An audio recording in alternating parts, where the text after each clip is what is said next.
छत्रपती संभाजीनगर शहराला नवीन पाणीपुरवठा योजनेअंतर्गत 12 जूनपर्यंत वाढीव पाणीपुरवठा सुरू करण्याच्या दृष्टीनं विभागीय आयुक्त जी श्रीकांत यांनी नक्षत्रवाडी येथील जलशुद्धीकरण केंद्राची पाहणी केली। यावेळी त्यांनी महाराष्ट्र जीवन प्राधिकरण, महापालिका आणि कंत्राटदार कंपनीला उर्वरित कामे तातडीने पूर्ण करण्याच्या सूचना दिल्या। उच्च न्यायालयाच्या निर्देशानुसार सुरू असलेल्या या महत्त्वाकांक्षी योजनेच्या प्रगतीचा आढावा घेत दररोज प्रगती अहवाल सादर करण्याचे आदेश त्यांनी दिलेत।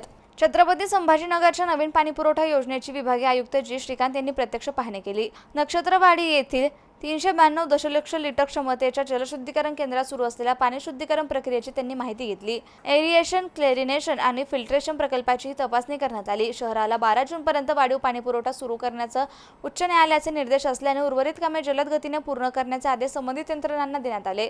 यावेळी महाराष्ट्र जीवन प्राधिकरणाचे मुख्य अभियंता मनीषा पलांडे, अतिरिक्त आयुक्त कल्पिता पिंपळे, अतिरिक्त मुख्य कार्यकारी अधिकारी वासुदेव सोळंके यांच्यासह विविध विभागांचे अधिकारी उपस्थित होते।